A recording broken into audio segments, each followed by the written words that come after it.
déjà à tous les participants qui ont transmis des questions et des réponses. Il est 18h30, donc je vous propose de démarrer cette séance. Moi, je suis ravi un peu de prolonger des échanges avec l'École de Paris et le Business Science Institute qui avaient déjà été engagés il y a plusieurs mois par François Chevalier et Yvon Péqueux notamment.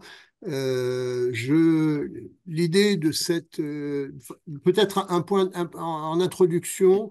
Donc, on aura trois intervenants en cette fin de soirée. Donc, moi-même, Pierre-Jean Mangosi, donc, qui suis directeur de recherche et mérite au CNRS, et ensuite, Michel Berry, qui est également directeur de recherche émérite au CNRS, et puis Christophe Deshaies, donc Michel Berry, fondateur de l'École de Paris, et Christophe Deshaies, qui est également animateur et en charge de l'École de Paris actuellement, avec Michel Berry. Donc, l'idée de cette rencontre, c'était d'organiser finalement un échange parce que finalement, entre le Business Science Institute et l'École de Paris, on a des ADN communs, un ADN commun en tout cas, dans la manière de percevoir l'articulation entre les chercheurs, les managers dans la production de connaissances, dans la manière finalement d'organiser et d'avoir pensé une organisation non standard, j'y reviendrai, et puis, avec une structure d'organisation qu'on pourrait appeler étendue, sans mur, en réseau, pour produire des connaissances nouvelles et originales par rapport à une partie de la connaissance académique classique, je dirais. Et puis, donc finalement, un ADN commun qui va ouvrir des opportunités d'échange et de collaboration. Je vais revenir en introduction très très rapidement sur ce qu'est le Business Science Institute, pour ceux qui ne le connaissent pas bien. Avant, vous aurez la possibilité, durant ce webinaire, de poser des questions à travers le Q&A, questions-réponses, qui est dans la barre Zoom, ou éventuellement à travers le chat, et on reprendra les questions. On y répondra soit au fur et à mesure du webinaire, soit éventuellement en fin de réunion. Vous pouvez également mettre un zoom sur les intervenants pour éventuellement regarder plus spécifiquement les personnes qui interviennent. Alors, cela étant dit, un ADN commun, et peut-être revenir sur le Business Science Institute. Alors, il est plus récent d'une certaine manière que l'École de Paris, puisqu'il est né il y a plus de 10 ans, avec finalement un constat au départ d'un groupe de professeurs qui étaient sollicités par des professionnels, des anciens étudiants, des managers qui s'interrogeaient sur, voilà, j'ai beaucoup apprécié mes études, mes livres, la recherche que j'ai fait, mais je voudrais aller plus loin, préparer une thèse, mais je ne retrouve pas forcément dans les thèses classiques, dans les programmes universitaires classiques, ce que j'ai envie et ce qui est en phase avec mon expérience de praticien. Et donc, avec le groupe des fondateurs du Business Science Institute, donc sous la houlette de Michel Calica, et parce que finalement c'était des professeurs de gestion, l'idée c'est que en tant que professeur de gestion, on est conscient de la valeur ajoutée que représente le développement de liens avec les managers, à la fois pour leur permettre de créer de la connaissance et de créer de la connaissance à impact, et également pour enrichir la recherche, mais aussi les enseignements, avec des développements de connaissances spécifiques qui ne soient pas simplement théoriques, abstraites et, euh, et en apesanteur. D'où l'idée de créer une nouvelle institution qui serait axée uniquement sur le doctorat en business administration, donc un doctorat professionnel, entre guillemets, on pourrait dire, afin de répondre à cette demande qui n'était pas satisfaite. Le constat qui était posé il y a plus d'une année, il reste d'actualité. Des enseignants de gestion ou des chercheurs en gestion avec une longue expérience des programmes doctoraux, de fortes racines académiques, une expérience de relation avec les praticiens, bah, ils font toujours ce constat-là. Dans un projet de thèse, les professionnels ont un atout exceptionnel qui est la pertinence de leur questionnement et de leur interrogation en tant que manager. C'est relevant, comme disent les anglo-saxons. Le deuxième élément, c'est que dans un processus de thèse, la principale ressource est le directeur de thèse, à la fois par la qualité de l'enseignant, mais aussi par la maïeutique qu'il sait construire. D'où l'idée d'une organisation en réseau basée sur un corps professionnel international expérimenté, mais de qualité et bienveillant. Tous les termes sont importants. Troisième constat, toujours vrai, lorsqu'on travaille avec des cadres internationaux, le suivi et la réactivité sont des facteurs clés de succès. D'où l'idée d'une organisation en réseau qui s'appuie sur un cadre et des processus partagés et une équipe de soutien motivée, réactive. Et puis, dernier constat, lors de développement d'un nouveau projet basé sur un nouveau marché, on pourrait presque dire un projet océan bleu, hein, d'une certaine manière, si le terme n'était pas trop connoté, les coûts fixes sont synonymes de rigidité et peuvent être flexibles et peuvent être fatales, d'où l'idée d'avoir une organisation en réseau étendue sans forcément de coûts fixes, de murs ou de personnel permanent. Alors, le Business Science Institute, il s'est construit là-dessus comme une organisation à but non lucratif spécialisée sur le DBA et se consacrant sur la recherche axée sur la pratique et la création d'un impact.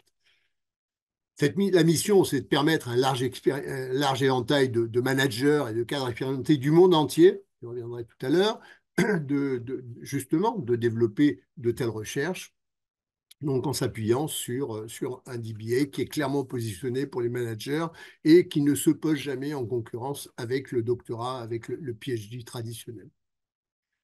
Aujourd'hui, en 2024, on a un corps professoral qui est très engagé, avec une communauté dynamique exceptionnelle. En mars 2024, lors de la semaine dans laquelle on a fait passer un certain nombre de thèses, de certificats de recherche, etc. Une centaine de professeurs ont travaillé ensemble pendant 2-3 jours sur ce programme de DBA, jamais vu l'équivalent dans un programme doctoral. Pardon.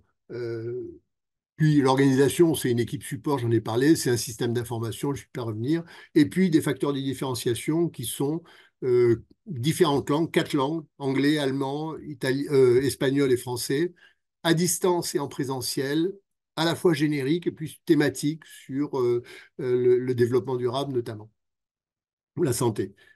La qualité, elle est traduite par des accréditations et elle est permise par une par une spécialisation sur le DBA et avec une réflexion systématique sur l'impact des connaissances qui sont produites.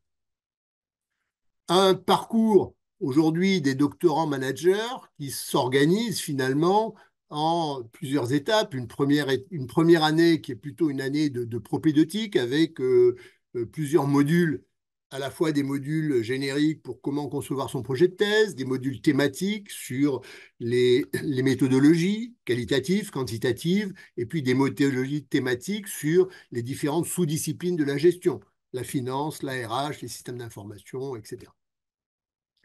Cette première année et l'élaboration du projet est sanctionnée par un certificat of Research in Business Administration.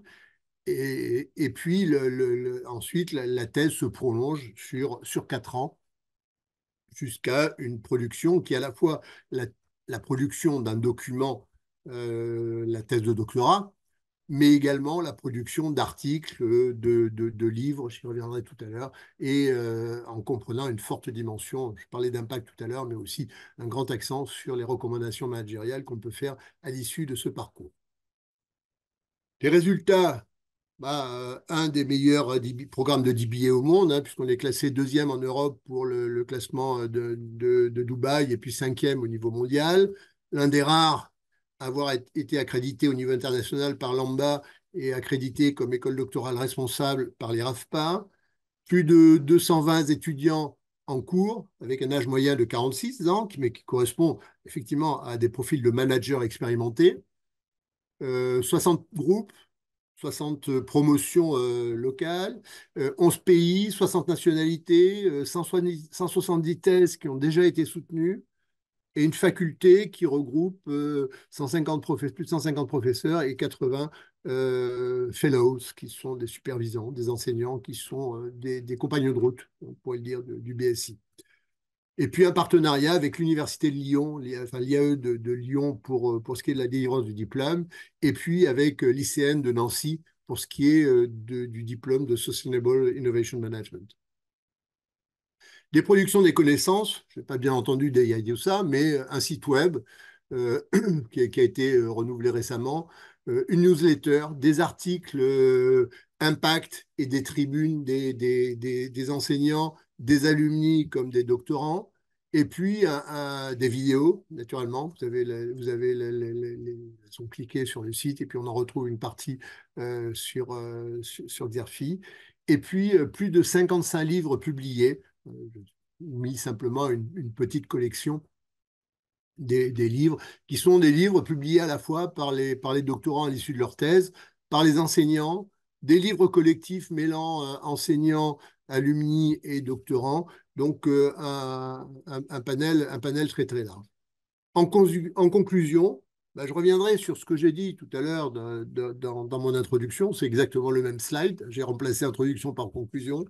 Euh, un ADN commun avec l'école de Paris sur l'articulation chercheur-manager pour concevoir des programmes non standards, une structure d'organisation étendue en réseau, des connaissances produites, nouvelles, originales, des opportunités d'échange de collaboration. Et donc, j'ai grand plaisir à passer la parole à Christophe Deshaies parce que justement, dans tout ce que j'ai présenté très très rapidement aujourd'hui, on va retrouver, et c'était le but de cette réunion, dans l'activité de l'École de Paris, dans les cas qu'elle produit, dans les rencontres qu'elle organise avec des managers, entre des managers et des chercheurs, une série d'éléments qui nous sont communs sur quel type de connaissances on peut produire en gestion, quel type de connaissances à impact, actionnable, et comment nourrir justement ces rencontres entre des praticiens et des chercheurs.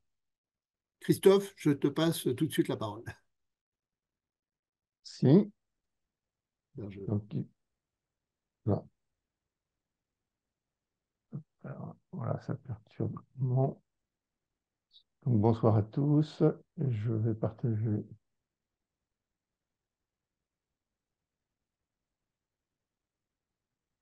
Oh, tac, excusez-moi, petit problème de manip. vais commencer par la fin. Voilà, oui, c'est ça.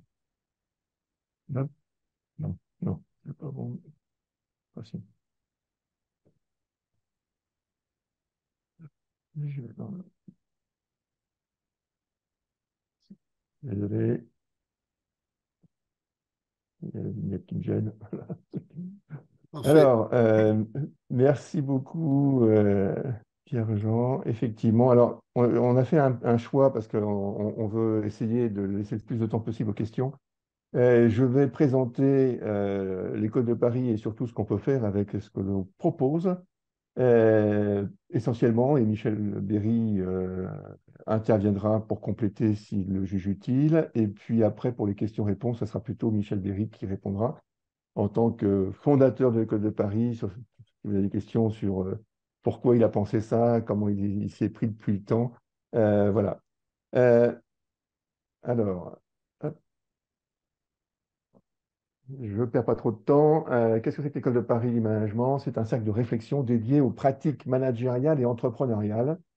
Donc, c'est très concret, comme l'a dit Pierre-Jean à l'instant. Vraiment, notre sujet, c'est pas la théorie, ce sont les pratiques des, des entreprises, des gens à l'intérieur des entreprises. Le cercle de réflexion en question est affilié et hébergé à Mines Paris PSL. Une autre manière de le dire, c'est que c'est finalement un observatoire où les praticiens et les chercheurs peuvent échanger sur les pratiques contemporaines, les pratiques actuelles. Et puis, nous sommes organisés en 6 thèmes. Alors, on appelle ça des séminaires, mais peu importe. Donc, ce sont 6 thèmes animés par 4 chercheurs en sciences de gestion. Le premier, mais qui n'est pas du tout le premier, ce n'est pas une question d'ordre, c'est économie et sens. On y parle d'entrepreneuriat social, on y parle d'économie sociale et solidaire, on y parle d'économie circulaire, etc., etc. On y parle de sens, et Dieu sait que c'est important. Il est animé par Michel Berry. Le séminaire création s'intéresse aux industries créatives, à la gestion des talents et tout ce qu'on peut mettre derrière. Il est animé par Thomas Paris, qui est chercheur au CNRS et professeur à HEC. Transformation numérique et entrepreneuriale, que j'anime personnellement. On y parle de plateformisation des entreprises, que ce soit leur modèle économique ou leurs infrastructures, d'intrapreneuriat, de corporate venture capital, d'intégration de l'intelligence artificielle dans les process, etc., etc. Vie des affaires, qui est le séminaire historique, donc là, il a plus de 30 ans, donc c'est par celui-là que tout a démarré, où on y parle de toutes les grandes questions de la vie des affaires.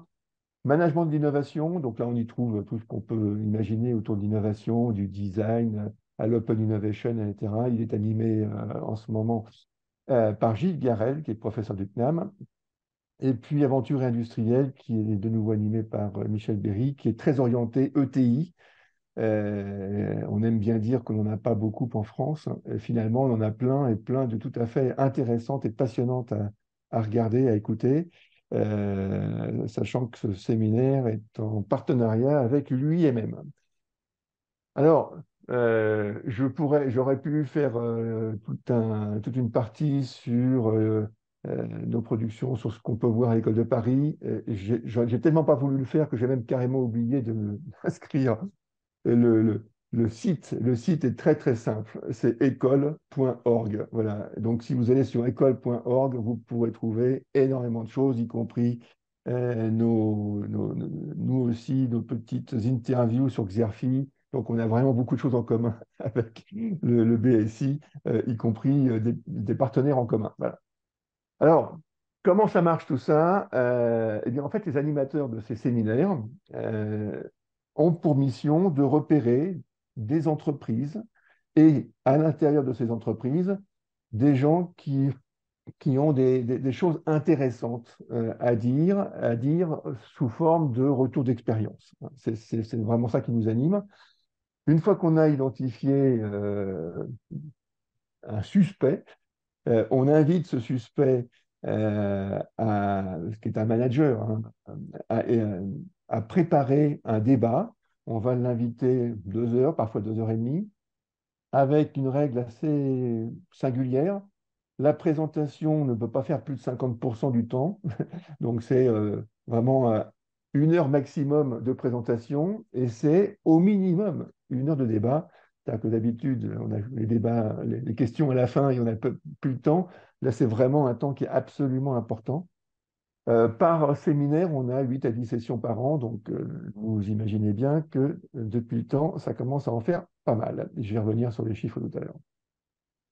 Autre particularité, à la fin de chaque séance, on publie un compte-rendu soigné, validé par l'orateur, qui reprend à la fois sa présentation, mais à la fois l'ensemble des débats, c'est-à-dire que c'est bien une coproduction à la fois de l'orateur et de tous ceux qui sont venus débattre avec lui. Tout ça nous amène à 30 ans d'existence, même un peu plus de 30 ans d'existence, plus de 1500 comptes rendus, essentiellement en français, quelques-uns sont en anglais, mais 1500 conférences, 1500 comptes rendus, ça fait quand même un volume de cas qui est assez considérable. Certains ont un petit peu vieilli, mais on s'aperçoit qu'il y en a qui n'ont pas pris une ride, bien au contraire, et qu'on peut ressortir avec plaisir. Il y en a 250 à 300 en anglais quand même. Voilà, merci de cette précision. Alors, pour savoir un petit peu de quels sont ces cas, etc., c'est juste un petit, sur un slide, on ne peut pas tout mettre. Un certain nombre de très grandes entreprises, donc là j'ai mis CAC 40, mais bon, plus généralement le SBF 120, on a sur la période beaucoup de témoignages sur des angles différents et des fois, et souvent d'ailleurs, plusieurs angles avec les années. Sur les ETI, on a plusieurs, plusieurs centaines de cas de TI, donc ça commence là aussi à faire quelque chose de tout à fait intéressant. Les ONG, donc dans le séminaire notamment Économie Essence, les ONG, les associations, qui sont de plus en plus professionnelles et qui ont des vrais problèmes de management et qui s'en débrouillent tellement bien que nous pensons que, pour une part, ce sont de véritables exemples de management. Et puis, peut-être plus original, mais nous osons, nous nous intéressons aussi à un certain nombre de leçons, en tout cas d'enseignements, de certaines transformations de l'État. Et certaines sont tout à fait convaincantes, au moins aussi convaincantes que ce qu'on peut trouver dans le privé. Tout ça, c'est pour voilà, montrer l'étendue de ce que l'on appelle les pratiques managériales. C'est vraiment tous azimuts. On est extrêmement curieux et ça donne un contenu vraiment très, très vaste. Alors, la question que l'on voulait essayer de voir avec vous ce soir, c'est en quoi tout ce contenu, ces invitations régulières, auxquelles ce soir nous vous invitons à participer d'une manière ou d'une autre, si ça vous intéresse, en quoi ça peut être utile dans votre processus de recherche. Voilà. C'est ça la question fondamentale que je voulais essayer de voir tout de suite avec vous. Euh, Moi, personnellement, j'appelle ça l'étude de cas intensive. Voilà. On a une possibilité qui est assez rare en gestion d'accéder à un nombre de cas tout à fait impressionnant. Et ça, c'est vraiment singulier puisque, vous le savez, l'accès au terrain en sciences de gestion est pratiquement le problème numéro un. Et quand on y accède, en plus, il a tendance à s'évaporer. Donc, c'est vraiment un sujet central. Alors, à travers cette étude de cas massive, intensive, on a développé une petite analogie, c'est celle du carottage utilisé dans la géologie, ou plus scientifiquement dans la stratigraphie. Vous savez ce que c'est. On fore un petit cylindre de terre assez profondément, mais c'est une petite surface. Et puis après, on analyse les différentes couches. Donc ça permet, alors qu'on accède qu'à la superficie, bah, finalement d'essayer de comprendre ce qu'il y a en dessous. Donc nous accédons à travers des témoignages à ce qu'on pourrait voir comme la superficie des choses, mais finalement, en pratiquant ce carottage et en le pratiquant de manière systématique, on arrive, en tout cas c'est ce dont nous sommes convaincus et ce dont nous voudrions essayer de vous convaincre ce soir, bah, qu'on peut arriver à comprendre pas mal ce qui se passe dessous, la partie un petit peu invisible de ces pratiques de gestion. Alors, qu'est-ce que ça produit des cas et ces fameuses carottes? Bah, ça peut produire des comparaisons multiples. On peut aller jusqu'à de la modélisation ou pas, mais en tout cas, c'est de l'interprétation de cas multiples ou de cas multisites pour certains. Ça peut produire des pépites, donc des choses tout à fait isolées, qu'on appelle aussi des étonnements. Voilà, on est surpris, même avec beaucoup d'années d'expérience, on se dit, tiens, ce truc-là, on ne l'avait pas compris comme ça ou on ne l'avait pas vu comme ça. C'est impressionnant, c'est étonnant, ça fait réfléchir. Et puis, et ça, c'est quelque chose sur lequel je reviendrai tout à l'heure, quelque chose de très important, c'est que finalement, c'est aussi un prétexte d'approfondissement, c'est-à-dire c'est peut-être quelque chose qui facilite l'accès au terrain. Alors rapidement, je vais parler de ma pratique, comme ça sera plus simple, ce que je fais moi, mais en l'occurrence, ce n'est pas pour faire l'article, donc je vais aller très très vite, mais c'est juste pour illustrer ces différents points. Comparaison multiple, je vais prendre un exemple. Voilà, donc on a en stratigraphie un certain nombre de couches, et puis de temps en temps, il y a une fuite, et puis il y a quelque chose qui vient, ça boursoufle un petit peu tout. Et donc, il y a une déformation du terrain que l'on peut observer ou pas. Et donc, par exemple, nous, sur le séminaire transformation numérique que j'anime, évidemment, il y a quelque temps, on s'est aperçu qu'il y avait un sujet qui commençait à gonfler de manière assez phénoménale, c'est la notion de plateforme. Bon. Là, j'ai mis un livre incontournable sur la question, celui d'Annabel Gauer, qui nous dit bah, c'est le business model qui domine le monde aujourd'hui. Voilà. Donc, ce signal qui était faible à un moment devient de plus en plus gros, puis à un moment, il devient complètement énorme. Qu'est-ce qu'on peut faire avec ça? Eh bien, nous, à travers, à l'époque, 20 cas d'entreprise, aujourd'hui, il y en a encore plus, et sur le sujet où il y avait une connotation plateforme, eh bien, on est arrivé à identifier qu'il y avait différents types de réponses. La réponse commune suggérée par les consultants, puisque c'est le modèle dominant, il faut que vous vous plateformisiez vous-même, bah, c'est une possibilité, mais une possibilité parmi d'autres. Et donc, en fait, on a montré qu'il y avait, selon nous, on observait 4 stratégies génériques possibles Je vais passer rapidement, une fois de plus, c'est pas ça qui est important ce soir. On peut avoir un conflit frontal avec une autre plateforme, donc essayer d'être plateforme soi-même, se plateformiser. Donc on a des exemples, hein. En France, on a la G7, on a Accor, Hôtel, on a Cdiscount, qui étaient des quasi-plateformes qui se sont plateformisées pour lutter contre les nouveaux entrants.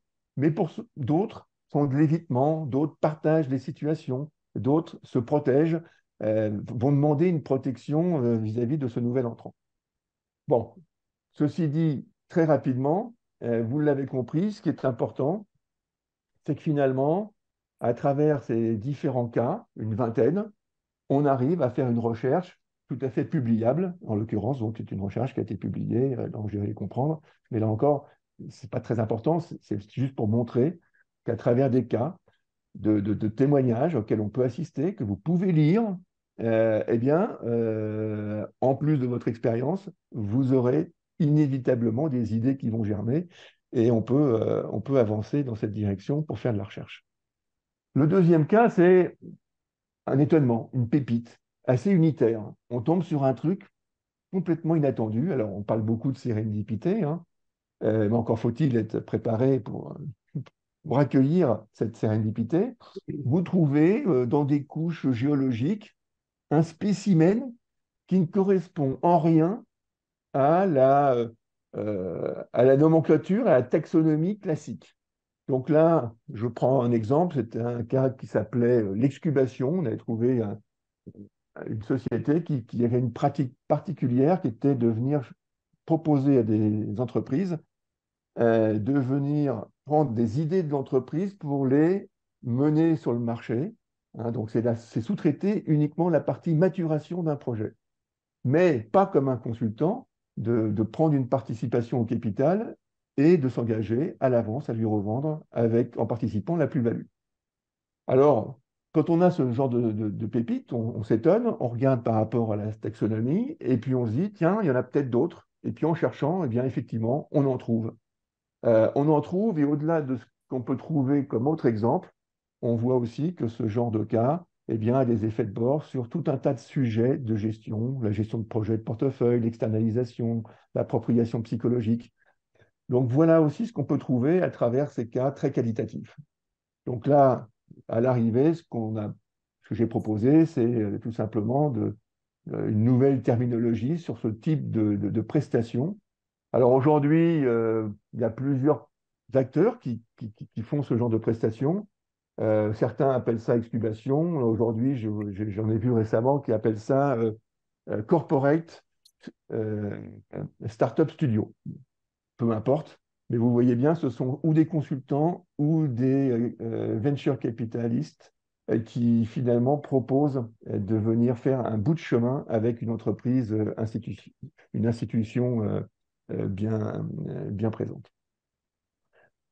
J'en arrive à mon troisième et dernier sujet. En fait, tout ça, c'est aussi un prétexte, et ça, c'est presque le plus intéressant de tout ce que je viens de vous raconter, c'est que tous ces cas permettent de pouvoir rentrer en discussion, alors avec les gens qui viennent témoigner chez nous, mais ça permet aussi d'avoir un nombre de cas à citer dans des conversations qui permettent indiscutablement de nourrir vraiment de manière importante sa capacité de conviction et d'obtenir des interviews, donc un accès au terrain qu'on a difficilement d'habitude.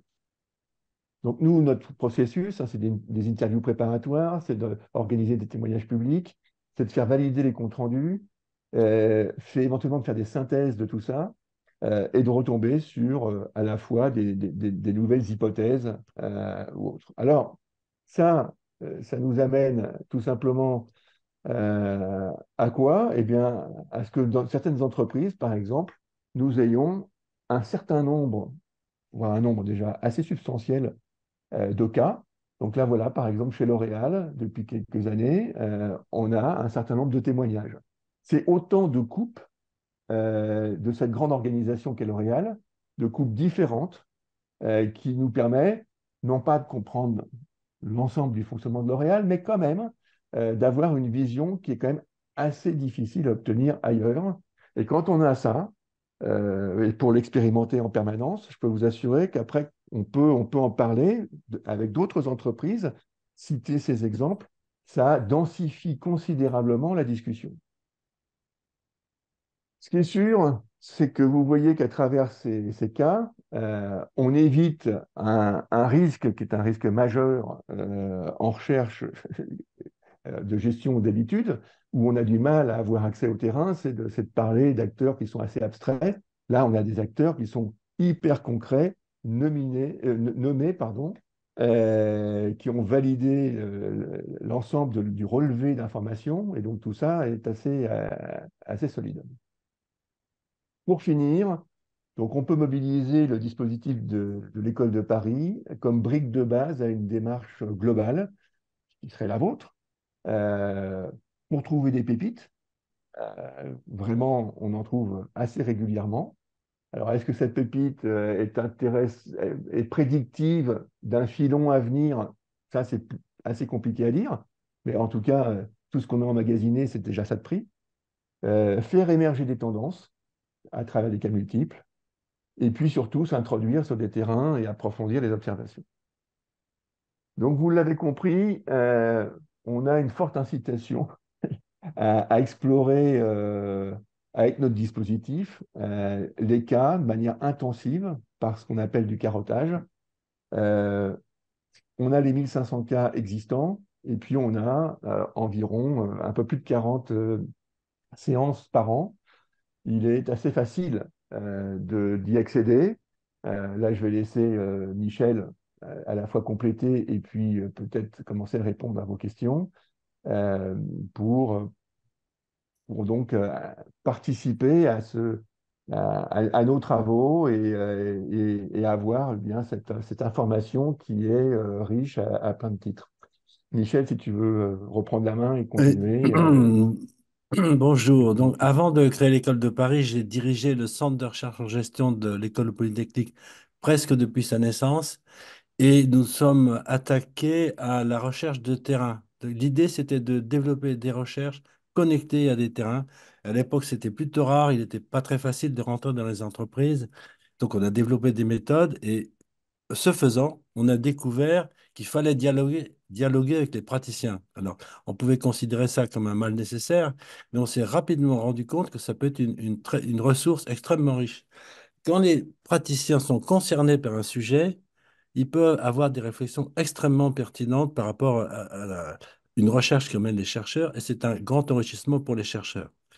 Puis j'ai dirigé des thèses de praticiens. Plusieurs praticiens sont venus me voir, comme vous, en disant qu'ils voudraient faire une thèse. Ils avaient 30 ans, 40 ans, souvent quelquefois 40 ans.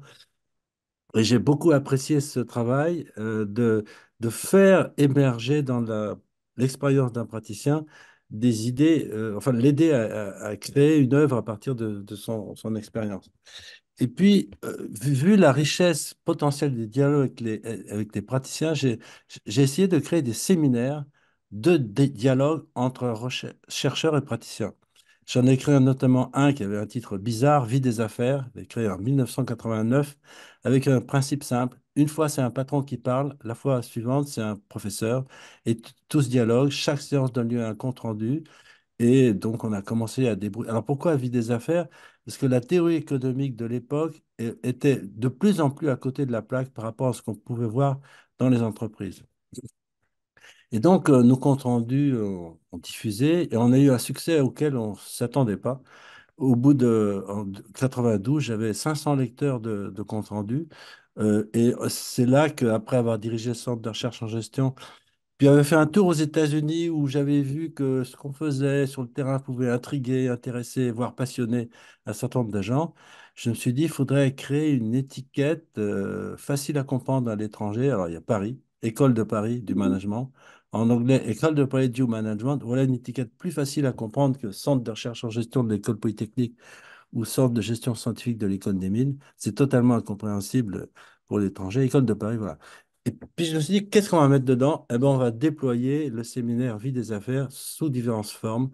Donc, le séminaire des affaires est resté. On a créé des cycles de petits déjeuners, des soirées débats. Puis, au fil du temps, on a évolué et on a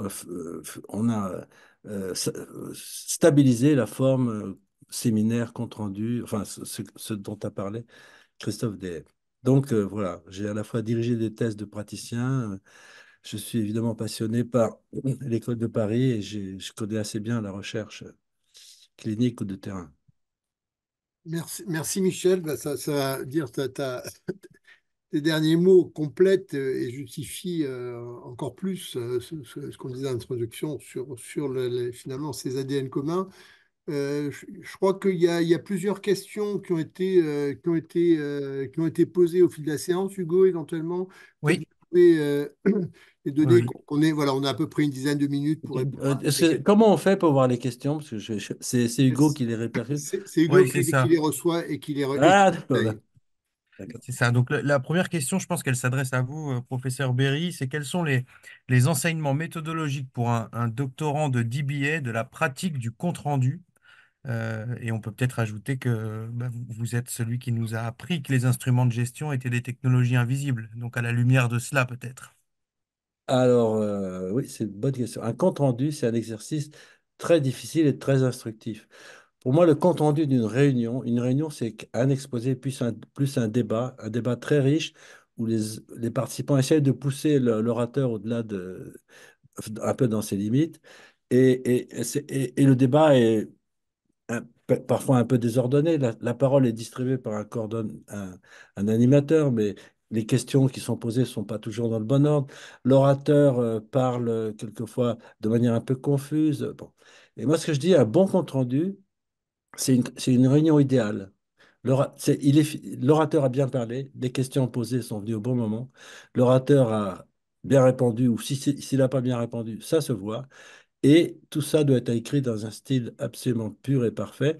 Donc, ça doit être fidèle et complètement reconstruit. Et ça, rédiger un compte-rendu, je ne sais pas si c'est un exercice de recherche classique, mais c'est un exercice extrêmement fécond. J'ai plusieurs fois essayé des chercheurs, certains sont très mauvais. Pour faire un bon compte-rendu, il faut avoir de l'écoute. Et il y a des chercheurs qui ne pensent qu'à leur thèse et qu'à leur concept, ils ramènent tout à leur concept.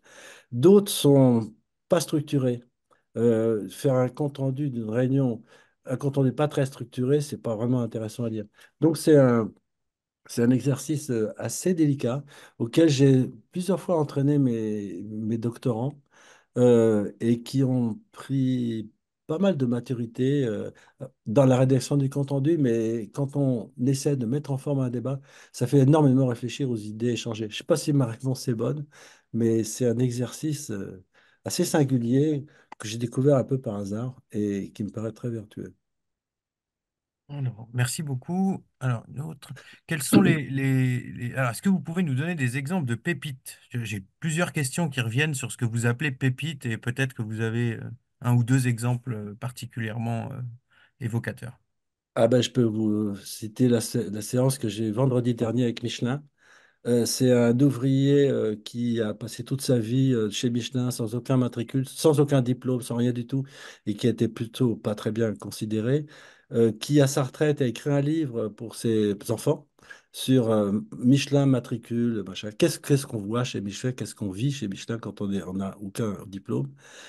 Ce livre est arrivé sur les mains d'un éditeur enfin, plusieurs éditeurs ont voulu le publier.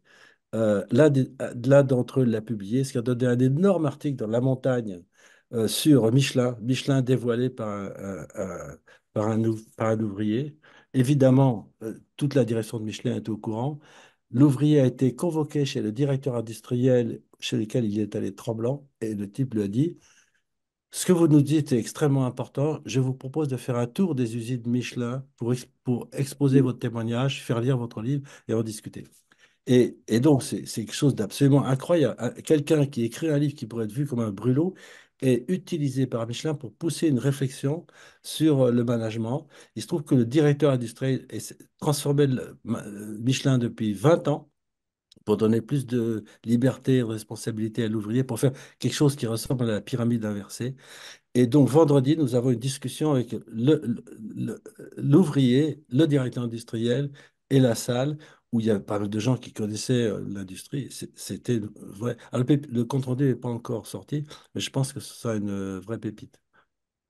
Bon, nous sommes impatients de le lire. Alors, nous avons une question de François Chevalier dans le Q&R là, qui vient d'arriver. 1500 cas, puisque l'avenir devient imprévisible. Quid des cas construits dans le passé? Ça me fait penser aussi à ce qu'a dit Christophe Dehaye dans son intervention. C'est-à-dire qu'il y en a peut-être qui ont moins bien vieilli que d'autres. Oh, oui, bien sûr, mais il y en a qui vieillissent pas. Je crois que le compte-rendu le plus téléchargé, c'est l'aspiration au travail bien fait. Séance avec Yves Clos, psychologue du travail, et l'aspiration au travail bien fait. Ce qui explique que quand les gens peuvent réaliser leur aspiration qui est de bien faire leur travail, ils sont extrêmement motivés. Lorsqu'ils sont pris par des contraintes qui les empêchent de le faire, ils sont très très mal. C'est une idée très très simple qui a été développé par Yves Claude dans deux séances passionnantes, et c'est les comptes rendus les plus téléchargés, doivent dater de, je sais pas. Alors, il y en a un autre qui est un tube absolu, Les décisions absurdes. Vous connaissez Christian Morel, le livre de Christian Morel, mais il doit dater de, 80 je sais plus, je ne me rappelle plus, 90. Non, pas 90, 2000. Il y a des sujets qui vieillissent pas, et il y a des sujets plus récents, bien sûr. Donc, le futur peut se lire en regardant dans le mar de café ancien, si je peux dire. Oui, Merci et pour cette puis formule. je Vous connaissez ça? compléterai quand même par une chose qui est que j'ai essayé de transmettre, mais qui n'est peut-être pas passé si bien. C'est que les cas, quand on a la possibilité, la chance, qui est une chance incroyable, d'en avoir plein, il faut les voir dans un flux de cas. C'est pas un cas unique. Un cas unique, on arrive toujours à les trouver pas beaucoup d'intérêt, si on le veut, de voir comme ça. Et c'est toujours le verre à moitié plein ou à moitié vide. Mais quand on a une ribambelle, une farandole, une brochette de cas, alors là, on a quand même quelque chose qui devient absolument passionnant. Donc il faut aussi le voir comme une dynamique. Et il y a quelque chose qui, moi, me surprend toujours, et on n'en parlait pas très longtemps, bon, peu importe, euh, c'est que on a aujourd'hui, sans doute, à cause de la pression, du temps, de l'hyperspécialisation, etc., une difficulté de plus en plus grande à la transposition. On a de moins en moins de temps pour se- pour s'entraîner à la transposition. Écouter, lire des cas, des témoignages qui, a priori, n'ont aucun rapport avec ce qui vous intéresse. Ça paraît du temps perdu, mais il y a toujours des choses à apprendre. Et s'entraîner à apprendre des choses comme ça, Mm. plus on le fait, et plus on a de facilité, et plus on voit des choses que les autres ne voient pas. Et moi, je constate que malgré tout, avec les années, quand même, on a sans doute un peu perdu l'appétence, la capacité de transposition. Et ça, c'est quelque chose qui est vraiment utile de remettre au goût du jour. Et la pratique régulière est vraiment un antidote tout à fait intéressant à cette difficulté nouvelle qu'on comprend. Hein. On est tous hyper spécialisés, on est tous pressés par le J'ai temps. Mais j'ai reçu aujourd'hui un message de quelqu'un qui a été à la DRH de Renault, à la DRH de Danone, qui a passé toute sa scolarité à Clermont-Ferrand, qui a fait du sport avec des gens de chez Michelin et tout. Il m'a écrit ce matin. J'ai été sidéré par cette séance et je me demande comment est-il possible que des grandes entreprises aient aussi durablement des différences aussi majeures dans la manière d'organiser l'exercice du pouvoir et la production. Mais je dis oui, c'est un très très bon sujet, et c'est vrai que entre Renault et Michelin, il y a beaucoup de relations, mais les modalités d'organisation de l'exercice du pouvoir ne sont pas les mêmes. Et c'est Alors là, je vais évidemment discuter avec cette personne des liens qu'on peut faire ou des oppositions qu'on peut faire entre ça, Danone, L'Oréal et autres. Et Merci. peut-être une dernière question, Hugo, puisqu'on arrive un peu au terme de ce webinaire. Oui, oui, alors il y en a plusieurs, mais il faudra poursuivre forcément la discussion. Est-ce qu'il y a eu des thèses qui ont été produites ou menées par des praticiens à la suite de terrains qui auraient été ouverts, défrichés par l'École de Paris? Je sais pas, mais il y a des thésards qui ont publié à l'école de Paris. Un jour, il y a un Marocain, une quarantaine d'années, qui me dit, je voudrais faire une thèse avec vous. Je dis, sur quoi? Le redressement d'une entreprise. J'ai redressé les mines de Gerada, c'est une histoire absolument extraordinaire. Il faut que vous me preniez en thèse. Je dis, écoutez, je ne sais pas. Et je dis, je vais vous tester. C'était au début de l'école de Paris. Vous allez présenter votre affaire à l'école de Paris. Et ça a donné un compte-rendu qui s'appelle c'est impossible, mais ils l'ont fait. Je ne me rappelle plus exactement. Une séance formidable. Je l'ai pris en thèse. Il a fait une superbe thèse. Et quelquefois, il y a des gens qui ont fait une thèse avec moi ou avec d'autres, des praticiens qui exposent à l'école de Paris. Parce que, alors, est-ce que l'école de Paris a suscité des thèses? Je ne sais pas dire de manière directe. Mais en tout cas, à l'inverse, des praticiens qui ont fait des thèses ont énormément inspiré l'école de Paris, et Christophe Diet étant le premier d'entre eux. Enfin, en tout cas, un des premiers d'entre eux. Merci beaucoup. Me- Merci beaucoup, Michel. Merci beaucoup, Christophe. Euh, je vous propose de conclure sur ce mot qui justifie d'ailleurs d'une certaine manière ou qui explique un peu la raison de ce webinaire. Merci à tous les participants. Vous avez été très nombreux. On n'a pas pu répondre à toutes les questions hein, qui sont apparues sur les questions-réponses, mais on va pouvoir en garder la trace et voir ce qu'on peut en faire, en tout cas trouver une mode pour y faire écho. Merci à tous, merci encore une fois, et puis à très bientôt. Je crois que vous avez eu l'adresse des web de l'école de Paris, du Business Science Institute, donc n'hésitez pas à prendre contact avec les uns et les autres. À très bientôt. Au revoir.